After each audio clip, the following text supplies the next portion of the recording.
ನಮಸ್ಕಾರ ವೀಕ್ಷಕರೇ. ರಾಜ್ಯ ರಾಜಕೀಯದಲ್ಲಿ ಸದ್ದಿಲ್ಲದೆ ದೊಡ್ಡ ದೊಡ್ಡ ಬೆಳವಣಿಗೆಗಳು ನಡೀತಾ ಇವೆ. ಇನ್ನು ಕೆಲವೇ ದಿನಗಳಲ್ಲಿ ಸಿಎಂ ಕುರ್ಚಿಯಿಂದ ಸಿದ್ದರಾಮಯ್ಯ ಇಳಿತಾರ ಅನ್ನೋ ನಿಟ್ಟಿನಲ್ಲೂ ಕೂಡ ಚರ್ಚೆಗಳಾಗ್ತಾ ಇವೆ.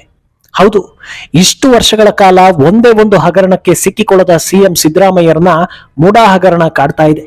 ಪಕ್ಷದ ಮೇಲೆ ಆಪಾದನೆ ಬಂದಿದ್ದರೆ ಅದನ್ನ ಹೇಗೆ ಮ್ಯಾನೇಜ್ ಮಾಡಬೇಕು ಅನ್ನೋದು ಸಿದ್ದರಾಮಯ್ಯಗೆ ಗೊತ್ತಿದೆ. ಆದ್ರೆ ಈ ಹಗರಣ ವೈಯಕ್ತಿಕ. ಯಾವ ರೀತಿಯಲ್ಲಿ ಸಮರ್ಥನೆ ಮಾಡಿಕೊಂಡ್ರು ಹೊಸ ಹೊಸ ಪ್ರಶ್ನೆಗಳಿಗೆ, ಅನುಮಾನಗಳಿಗೆ ದಾರಿ ಮಾಡಿಕೊಡ್ತಾ ಇದೆ. ಈಗ ವಿಷಯ ಏನಂದ್ರೆ, ಒಂದು ವೇಳೆ ಸಿಎಂ ಕುರ್ಚಿಯನ್ನ ಸಿದ್ದರಾಮಯ್ಯ ಬಿಡಲೇಬೇಕಾದ ಸಂದರ್ಭ ಬಂದ್ರೆ ಮುಂದಿನ ಸಿಎಂ ಯಾರು ಅನ್ನೋದು. ಎಲ್ಲರೂ ಡಿಕೆ ಅತ್ತ ನೋಡ್ತಾ ಇದ್ರೆ ಅದನ್ನು ಮೀರಿದ ಟ್ವಿಸ್ಟ್ ಇದೆ. ಡಿಕೆಗೆ ಸಿಎಂ ಪಟ್ಟ ಸಿಗಲ್ಲ ಅನ್ನೋ ಚರ್ಚೆಗಳಾಗ್ತಾ ಇದೆ. ಹಾಗಿದ್ರೆ ದೊಡ್ಡ ಬದಲಾವಣೆಗೆ ಕರ್ನಾಟಕ ಕಾಂಗ್ರೆಸ್ ಸರ್ಕಾರ ಸಾಕ್ಷಿ ಆಗುತ್ತಾ? ಸಿಎಂ ಆಗೋದು ಯಾರು? ದೊಡ್ಡ ಪಟ್ಟ ಪಡೆಯೋದಕ್ಕೆ ಡಿಕೆಶಿಗೆ ಇರೋ ಆಪ್ಷನ್ ಏನು? ಇದೆಲ್ಲವನ್ನ ಒನ್ ಬೈ ಒನ್ ವಿವರಿಸ್ತಾ ಹೋಗ್ತೀವಿ. ಈ ವಿಡಿಯೋವನ್ನ ತಪ್ಪದೆ ಕೊನೆ ತನಕ ನೋಡಿ. ಅದಕ್ಕೂ ಮುನ್ನ ಮೀಡಿಯಾ ಮಾನ್ಸ್ಟರ್ ಚಾನೆಲ್ ಅನ್ನ ತಪ್ಪದೆ ಸಬ್ಸ್ಕ್ರೈಬ್ ಮಾಡಿ. ಎಸ್, ಕರ್ನಾಟಕದ ಪಾಲಿಗೆ ಮಾಸ್ ಲೀಡರ್ ಎನಿಸಿಕೊಳ್ಳೋ ಸಿದ್ದರಾಮಯ್ಯ ಬೇರೆ ರಾಜಕಾರಣಿಗಳಿಗಿಂತ ಭಿನ್ನ. ಕಾರಣ ಏನಂದ್ರೆ, ತಮ್ಮ ಅಜೆಂಡಾ ಏನಿದೆಯೋ ಅದನ್ನ ಸಾಧಿಸಿಯೇ ಬಿಡ್ತಾರೆ ಅನ್ನೋದು. ಈ ಡೋಂಟ್ ಕೇರ್ ಆತ್ಮವಿಶ್ವಾಸಕ್ಕೆ ಕಾರಣ ಆಗ್ತಾ ಇದ್ದಿದ್ದು ಅವರ ಮೇಲೆ ಯಾವುದೇ ಸಾಬೀತಾಗಿರೋ ಹಗರಣದ ಆರೋಪ ಇರಲಿಲ್ಲ ಅನ್ನೋದು. ಅದರಲ್ಲೂ ದೇವರಾಜ್ ಅರಸು ಅವರ ಬಳಿಕ 5 ವರ್ಷಗಳ ಕಾಲ ಸಂಪೂರ್ಣವಾಗಿ ಅಧಿಕಾರ ನಡೆಸಿದ್ದ ಸಿಎಂ ಅನ್ನೋ ಹೆಗ್ಗಳಿಕೆ ಬೇರೆ ಇತ್ತು. 2023ರ ವಿಧಾನಸಭಾ ಎಲೆಕ್ಷನ್ ವೇಳೆ ಹೋರಾಡಿದ್ದು ಡಿಕೆಶಿ ಆದ್ರೂ ಸಿದ್ದರಾಮಯ್ಯಗೆ ಕುರ್ಚಿ ತಾನಾಗೆ ಒಲಿದು ಬಂದಿತ್ತು. ಇಷ್ಟೆಲ್ಲಾ ಕೆಪಾಸಿಟಿ ಇದ್ದ ಸಿದ್ದರಾಮಯ್ಯಗೆ ಮುಡಾ ಹಗರಣ ಬೆಂಬಿಡದೆ ಕಾಡ್ತಾ ಇದೆ. ಈಗಾಗಲೇ ಮುಡಾ ಕೇಸ್ ಸಂಬಂಧ ಸಾಕಷ್ಟು ಸಮರ್ಥನೆ ನೀಡಿದ್ರು ಇದು ಮುಗಿಯೋ ತರ ಕಾಣಿಸ್ತಾ ಇಲ್ಲ. ಇದೊಂದೇ ಆಗಿದ್ದಿದ್ರೆ ಏನೋ ಒಂದು ಮಾಡ್ಬೋದಿತ್ತೇನೋ. ಆದ್ರೆ ವಾಲ್ಮೀಕಿ ಹಗರಣ ಕೂಡ ಮೈ ಸುಡ್ತಾ ಇದೆ. ಯಾವ SC STಗಳ ಪರ ನಿಲ್ತೀವಿ ಅಂತ ಹೇಳ್ಕೊಂಡು ಅಧಿಕಾರಕ್ಕೆ ಬಂದ್ರೋ ಈಗ ಅವರ ಹಣದಲ್ಲೇ ಅವ್ಯವಹಾರ ಆಗಿದೆ. ಸಚಿವರು ಸೇರಿ ಹಲವರು ಅಂಧರಾಗಿದ್ದಾರೆ. ಮೇಲಿಂದ ಮೇಲೆ ಈ ಬಗ್ಗೆ ಮಾತಾಡಿ ಅನ್ನೋ ಪ್ರೆಷರ್ ಬರ್ತಾ ಇದ್ದ ಹಾಗೆ ಸೆಷನ್ ನಲ್ಲೇ ತುಟಿ ಬಿಚ್ಚಿದ್ರು ಸಿದ್ದರಾಮಯ್ಯ. ಅಲ್ಲಿ ಅವರು ಹೇಳಿದ್ದು 187 ಕೋಟಿ ಹಗರಣ ಆಗಿಲ್ಲ, 89 ಕೋಟಿ ಮಾತ್ರ ಅಂತ. ಅರ್ಥಾತ್ ಹಗರಣ ಆಗಿದೆ ಅನ್ನೋದನ್ನ ಸಿಎಂ ಸಾಹೇಬ್ರೆ ಬಾಯಿ ಬಿಟ್ಟಂತ ಆಯ್ತಲ್ಲ. ಇದು ವಿಪಕ್ಷ ಸೇರಿ ಪಕ್ಷದೊಳಗಿನ ವಿರೋಧಿಗಳ ಸಂಭ್ರಮಕ್ಕೆ ಕಾರಣವಾಗ್ತಾ ಇದೆ. ಒಂದು ಕಡೆ ತಮ್ಮ ನಾಯಕತ್ವದ ಮೇಲೆ, ಇನ್ನೊಂದು ಕಡೆ ತಮ್ಮ ಮೇಲೆಯೂ ಹಗರಣದ ಆರೋಪ. ಈ ಸುಳಿಯಿಂದ ಆಚೆ ಬರೋದು ಅಷ್ಟು ಈಸಿ ಅಲ್ಲ ಅನ್ನೋ ವಾತಾವರಣ ಸೃಷ್ಟಿ ಆಗ್ತಾ ಇದೆ. ಇಷ್ಟೆಲ್ಲ ಆದ್ಮೇಲೆ ವಿಪಕ್ಷ ಬಿಜೆಪಿ ಸುಮ್ಮನಿರುತ್ತಾ? ಚಾನ್ಸೇ ಇಲ್ಲ ಅನ್ನೋ ಹಾಗೆ ಕಾಡ್ತಾ ಇದೆ. ಹೌದು, ಹೈಕಮಾಂಡ್ ಸೂಚನೆ ಬೆನ್ನಲ್ಲೇ ಅಲರ್ಟ್ ಆಗಿರೋ ಬಿಜೆಪಿ ಕೂಡ ಸಿದ್ದರಾಮಯ್ಯ ಬೆನ್ನು ಬಿದ್ದಿದೆ. ರಾಜ್ಯಾಧ್ಯಕ್ಷ ವಿಜಯೇಂದ್ರ ಶೀಘ್ರದಲ್ಲೇ ಸಿದ್ದರಾಮಯ್ಯ ಸಿಎಂ ಸ್ಥಾನದಿಂದ ಕೆಳಗಿಳಿತಾರೆ ಅಂತ ಭವಿಷ್ಯ ನುಡಿದಿದ್ದಾರೆ. ಬೇಲಿಯೇ ಎದ್ದು ಹೊಲ ಮೇಯ್ದ ಪರಿಸ್ಥಿತಿ ಇವತ್ತು ರಾಜ್ಯದಲ್ಲಿ ಉದ್ಭವವಾಗಿದೆ. ವಾಲ್ಮೀಕಿ ಅಭಿವೃದ್ಧಿ ನಿಗಮಕ್ಕೆ ಹಣಕಾಸು ಇಲಾಖೆ ಸಚಿವರೂ ಆದ ಮುಖ್ಯಮಂತ್ರಿಗಳ ಸಮ್ಮತಿ ಇಲ್ಲದೆ, ಅವರ ಗಮನಕ್ಕೆ ಬಾರದೆ ಹಣ ವರ್ಗಾವಣೆ ಆಗಲು ಸಾಧ್ಯವೇ ಇರಲಿಲ್ಲ.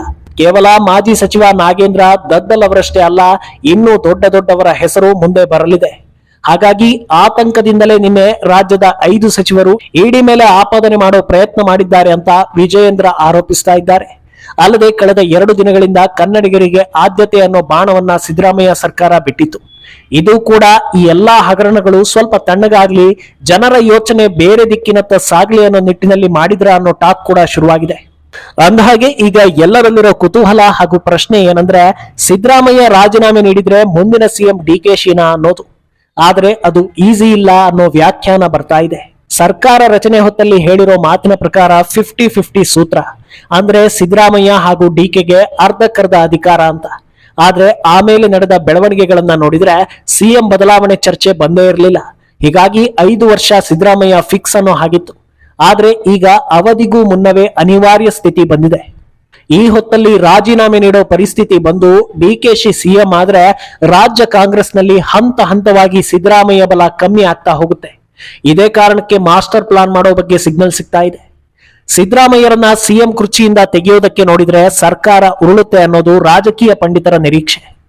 ಅದಕ್ಕೆ ಕಾರಣ ರಾಜ್ಯದಲ್ಲಿ ಸಿದ್ದರಾಮಯ್ಯಗೆ ಶಾಸಕ ಬಲ ಹೆಚ್ಚಿದೆ ಅನ್ನೋದು.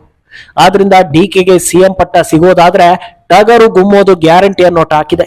ಆದ್ರೆ ತಾವು ಇಳಿಯಲೇಬೇಕು, ಅವಧಿಗೂ ಮುನ್ನ ಡಿಕೆಯೂ ಕೂಡ ಸಿಎಂ ಆಗಬಾರದು. ಈ ಹೊತ್ತಲ್ಲಿ ಸರ್ಕಾರ ಉರುಳಿಸೋ ನಿರ್ಧಾರ ತೆಗೆದುಕೊಂಡ್ರೆ ಹೈಕಮಾಂಡ್ ನಿಂದಲೂ ನಿಷ್ಠೂರ ಆದಂತಾಗತ್ತೆ. ಆದ್ರಿಂದ ಕಳೆದ ಬಾರಿ BSY ಮಾಡಿದಂತೆಯೇ ಪ್ಲಾನ್ ಮಾಡ್ತಾರಾ ಅಂತ ಹೇಳಲಾಗ್ತಾ ಇದೆ. ಅಂದ್ರೆ BSY ಸಿಎಂ ಕುರ್ಚಿಯಿಂದ ಇಳಿಯೋದು ಅನಿವಾರ್ಯ ಆದಾಗ ತಮ್ಮ ಆಪ್ತರೇ ಆಗಿದ್ದ ಬಸವರಾಜ ಬೊಮ್ಮಾಯಿ ಅವರನ್ನ ಅಧಿಕಾರಕ್ಕೆ ಕೂರಿಸಿದ್ರು.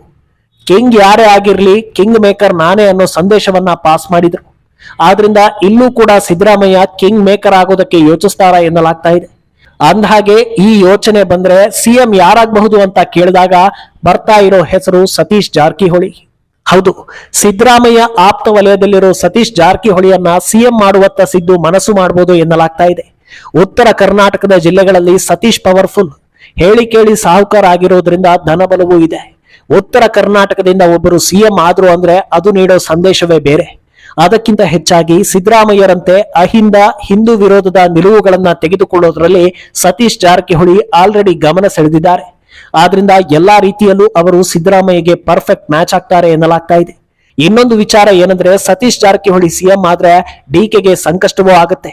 ಈ ಹಿಂದೆ ರಮೇಶ್ ಜಾರಕಿಹೊಳಿ ವಿಡಿಯೋ ಕೇಸ್ನಲ್ಲಿ ಮಹಾನಾಯಕ ಅನ್ನೋದು ಸೌಂಡ್ ಮಾಡಿತ್ತು. ಆರೋಪ ಸಾಬೀತಾಗದೇ ಇದ್ರೂ ಡಿಕೆ ಹೆಸರು ಬಂದಿತ್ತು. ಇದೆಲ್ಲ ಸೇಡು ತೀರಿಸಿಕೊಂಡಂತೆಯೂ ಆಗುತ್ತೆ ಅನ್ನೋ ಲೆಕ್ಕಾಚಾರ ನಡೆದಿದೆ ಅನ್ನೋ ಟಾಕ್ ಇದೆ. ಇನ್ನು ಇದರಿಂದ ಆಚೆಗೆ ಸಿದ್ದರಾಮಯ್ಯ ಆಪ್ತ ವಲಯದಲ್ಲಿ ಗುರುತಿಸಿಕೊಳ್ಳೋದು HC ಮಹದೇವಪ್ಪ. ಇವರಿಗೆ ಸಿಎಂ ಪಟ್ಟ ಸಿಕ್ಕರೆ ಮೊದಲ ಬಾರಿಗೆ SC ಸಮುದಾಯದವರಿಗೆ ಸಿಎಂ ಪಟ್ಟ ಕೊಟ್ಟಂತಾಗುತ್ತೆ. ಇಲ್ಲೂ ಕೂಡ ಕಿಂಗ್ ಮೇಕರ್ ಎನಿಸಿಕೊಳ್ಳೋದು ಸಿದ್ದರಾಮಯ್ಯ. ಆದ್ರೆ ಇನ್ನೊಂದೆಡೆ ಪ್ರಿಯಾಂಕ್ ಖರ್ಗೆಗೂ ಮಹಾದೇವಪ್ಪಗೂ ಜಟಾಪಟಿ ಆಗೋ ಸಾಧ್ಯತೆ ಇದೆ. ಯಾಕಂದ್ರೆ ಕಾಂಗ್ರೆಸ್ನಲ್ಲಿ ಮಲ್ಲಿಕಾರ್ಜುನ ಖರ್ಗೆ ಸೀನಿಯರ್ ಲೀಡರ್, ಅವರನ್ನು ಸಿಎಂ ಮಾಡಬೇಕು ಅನ್ನೋದು ಎಷ್ಟೋ ವರ್ಷಗಳ ಕೂಗು. ಇಂಥ ಹೊತ್ತಲ್ಲಿ ಅವರಿಗೆ ಸಿಗದಿರೋ ಸ್ಥಾನ ಅವರ ಮಗನಿಗಾದ್ರೂ ಸಿಕ್ಕರೆ ಸರಿಯಾದ ನಿರ್ಧಾರ ಎನಿಸಿಕೊಳ್ಳುತ್ತೆ ಅಂತ ಹೈಕಮಾಂಡ್ಗೆ ಲಾಬಿ ಮಾಡೋ ಸಾಧ್ಯತೆ ಇದೆ. ಅಂತಿಮವಾಗಿ ಇದು ಮತ್ತೊಂದು ಆಂತರಿಕ ಕಲಹಕ್ಕೆ ದಾರಿ ಮಾಡಿಕೊಡೋ ಚಾನ್ಸಸ್ ಇರುತ್ತೆ. ಇದನ್ನ ಹೊರತುಪಡಿಸಿದರೆ ಸಿದ್ದು ಆಪ್ತ ವಲಯದಲ್ಲಿರೋದು ಸಚಿವ ಜಮೀರ್ ಅಹಮದ್ ಖಾನ್. ಈ ಹೆಸರು ಕೂಡ ಸಿದ್ದರಾಮಯ್ಯರನ್ನ ಇನ್ನೊಂದು ಲೆವೆಲ್ಗೆ ಕರ್ಕೊಂಡು ಹೋಗುತ್ತೆ. ಆದ್ರೆ ಸದ್ಯದ ಪರಿಸ್ಥಿತಿಗೆ ಅವರು ಸಿಎಂ ಆಗೋದು ವಾಸ್ತವಕ್ಕೆ ದೂರ ಎನ್ನಲಾಗ್ತಾ ಇದೆ. ಇನ್ನು ಇದೆಲ್ಲವನ್ನ ದಾಟಿ ಡಿಕೆ ಪ್ರಾಬಲ್ಯ ಮೆರೆದು ಸಿಎಂ ಆಗ್ತಾರೆ ಅಂದ್ರೆ ಅದಕ್ಕೆ ಕಾರಣ ಹೈಕಮಾಂಡ್. ರಾಹುಲ್ ಹಾಗೂ ಸೋನಿಯಾಗೆ ಡಿಕೆಶಿ ಮೇಲೆ ಒಲವಿದೆ. ಸರ್ಕಾರ ರಚನೆಯಲ್ಲಿ ಡಿಕೆ ಪಾತ್ರ ಏನು ಅನ್ನೋದು ಗೊತ್ತಿದೆ. ಆದ್ರೆ ಡಿಕೆಗೆ ಅಡೆತಡೆ ಆಗ್ತಾ ಇರೋದು ಅಕ್ರಮ ಹಣದ ಆರೋಪ. ಆದ್ರೆ ಇಲ್ಲೂ ಕೂಡ ಹೈಕಮಾಂಡ್ ಗೇಮ್ ಪ್ಲೇ ಮಾಡಬಹುದು.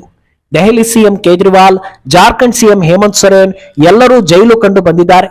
ಡಿಕೆಗೂ ಅದೇ ಪರಿಸ್ಥಿತಿ ಬಂತು ಅಂದ್ರೆ ಬಿಜೆಪಿಯೇತರ ಸಿಎಂಗಳನ್ನೇ ಕೇಂದ್ರ ಸರ್ಕಾರ ಟಾರ್ಗೆಟ್ ಮಾಡುತ್ತೆ. ಪ್ರಜಾಪ್ರಭುತ್ವಕ್ಕೆ ಧಕ್ಕೆ ಅಂತ ಹೇಳಿ ಹೊಸ ಅಸ್ತ್ರವನ್ನ ಪ್ರಯೋಗಿಸಬಹುದು. ಆದ್ರೆ ಡಿಕೆಗೆ ಸವಾಲಾಗೋದು ಶಾಸಕ ಬಲ. ಒಂದು ವೇಳೆ ಸಿದ್ದರಾಮಯ್ಯ ಬಣದ ಶಾಸಕರನ್ನ ಓಲೈಕೆ ಮಾಡಿ ತಮ್ಮತ್ತ ಸೆಳೆಯುವಲ್ಲಿ ಡಿಕೆಶಿ ಯಶಸ್ವಿ ಆದ್ರೆ ತಮ್ಮ ಸಿಎಂ ಕುರ್ಚಿ ಕನಸು ಆಲ್ಮೋಸ್ಟ್ ಸಕ್ಸಸ್ ಆದಂತಾಗುತ್ತೆ. ಆದರೆ ಈ ಹೊತ್ತಲ್ಲಿ ಯಾವುದೇ ಕ್ಷಣದಲ್ಲಿ ಶಾಸಕರ ವಿಶ್ವಾಸ ಹೋಗದಂತೆ ನೋಡಿಕೊಳ್ಳೋದು ಡಿಕೆಗೆ ಅಸಲಿ ಚಾಲೆಂಜ್ ಎನ್ನಲಾಗ್ತಾ ಇದೆ. ಒಟ್ನಲ್ಲಿ ಸದ್ಯದ ಪರಿಸ್ಥಿತಿಗಳು ಸಿದ್ದರಾಮಯ್ಯ ವಿರುದ್ಧವಾಗಿದ್ದು ಯಾವ ಕ್ಷಣದಲ್ಲಿ ಏನು ಬೇಕಾದ್ರೂ ಆಗ್ಬೋದು ಅನ್ನೋದನ್ನ ಸೂಚಿಸ್ತಾ ಇವೆ.